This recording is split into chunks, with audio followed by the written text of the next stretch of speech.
People never like to be unprepared. They're anxious about the future. And I want to quote one passage from Amos, the 4th chapter. It says, prepare to meet thy God. Are you prepared?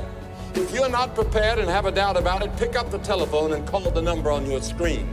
There'll be counselors there that will talk to you about how you can prepare to meet death and judgment. Now, we want to soften the reality of death. We don't want to talk about it. Some of us don't want to think about it.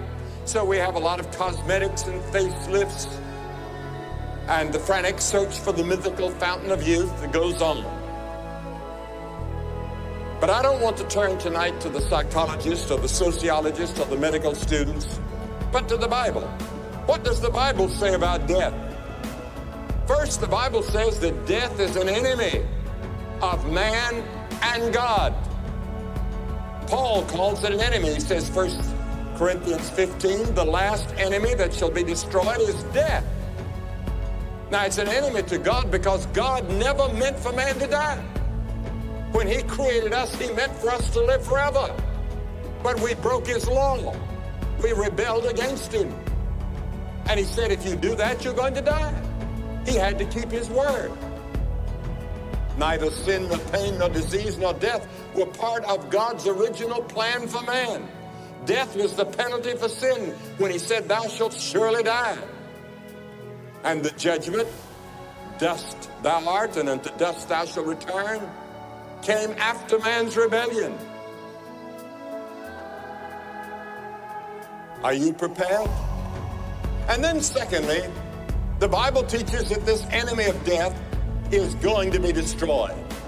1 Corinthians 15:26, the last enemy to be destroyed is death. When we were touring Russia this past year, and we went to these great Orthodox cathedrals, and it was my privilege to preach in them the gospel just like I do here. And in the Soviet Union, I had a theologian from the Theological Academy in Leningrad say to me in the car as we were riding along, he said, Mr. Graham, he said, I would like to see you put more emphasis on the resurrection of Christ, because he said, if Christ be not risen, our faith is in vain. And I thought to myself, here I am, learning at the feet of a man in the Soviet Union about the resurrection of Jesus Christ. Now, some people question the resurrection in this scientific age, but Arnold of Rugby said, I know of no fact in history of mankind which is attested by fuller and better evidence of every sort. Sir Edward Clarke, the English High Court judge, said some time ago, the evidence of the resurrection I accept unreservedly as fact. Over and over again in the High Court, I've secured a verdict on evidence not nearly so compelling. Many of our scientists believe in the resurrection of Jesus Christ. Now, thirdly, the Bible teaches that this enemy of death has already been defeated. Already defeated.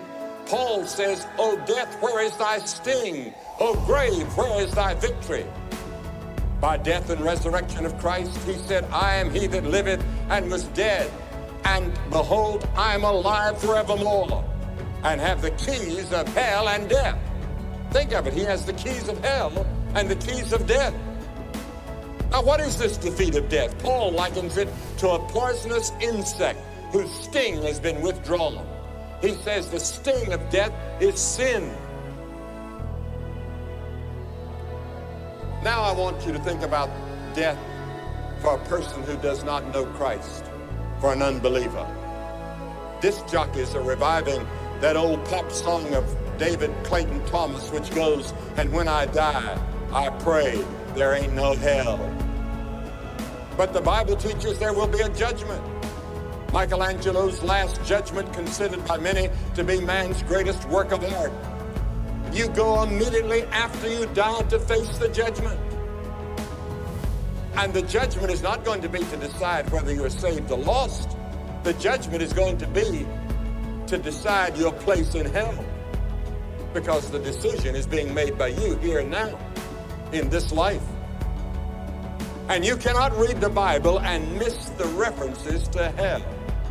And I don't see how a clergyman can preach without talking about it. because it's so much in the scriptures, and the one that taught so much about it is Jesus, more than any other person in the Bible. To be in hell is to be out of the presence of God. What is hell? I'm not going to give you my imagination. I'm not going to do what some have done in the past and use their imagination to frighten people.